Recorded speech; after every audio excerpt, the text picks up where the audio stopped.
Pagkatapos ng 100 taon, lahat tayo ay nakalibing na. Amen?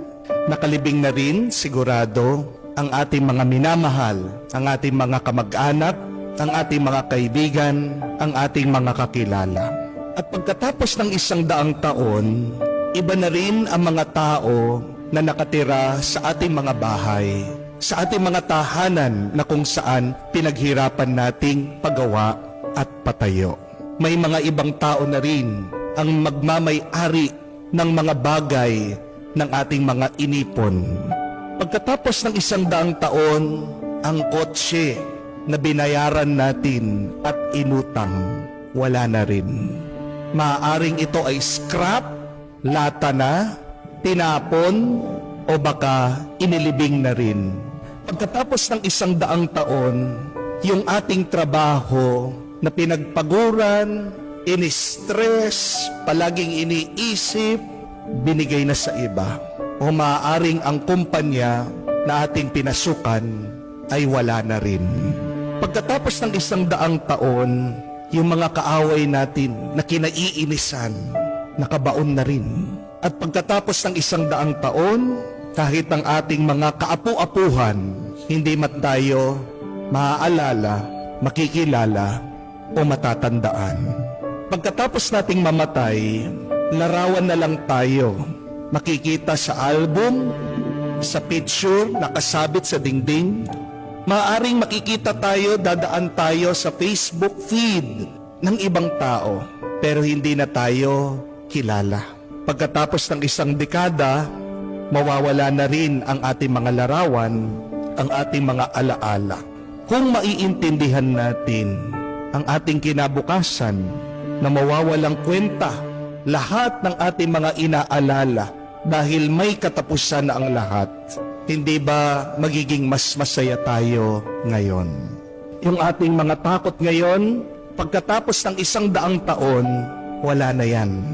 At pagkatapos nating mamatay, yung ating mga pangamba, wala na ring kwenta. So tandaan natin ito, mga kapatid, that life is short and quick.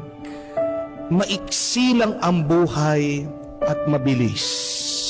Lalong-lalo na ito ay umiiksi at bumibilis dahil sa ating takot, pag-aalala at pangamba. Do not make your life shorter and quicker because of your constant worrying, panicking, and fearing. Baka sa huli, magsisi ka na inubos mo ang iyong buhay sa kakaisip at sa pag-aalala. Jesus is challenging us to live life to the fullest, to make most of our life here on earth. May katotohanan ang kasabihan that if it doesn't matter in 5 years, then don't spend 5 minutes on it. Kung walang halaga yan, walang kwenta, pagkatapos ng 5 taon, huwag mo sanang bibigyan ng 5 minuto sa kakaisip mo. Kaya din po si Jesus, palagi niyang utos sa atin, huwag kayong matakot, huwag kayong mangamba. Kasi ang ating mga problema ay mawawala din sa kinabukasan. We should not worry. Why? Because as Jesus explained, we have a loving God, the Father in heaven, who loves us deeply. And since we have a God who takes care of us, who provides for our needs every day, why should we spend 1 second worrying? Sabi nga ni Jesus, kahit na ang mga hayop na lumilipad, mura lang na binibili, ay hindi pinapabayaan mamatay ng Diyos.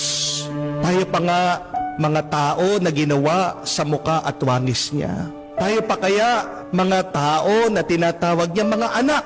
Tayo pa nga. Isang 38 taong gulang na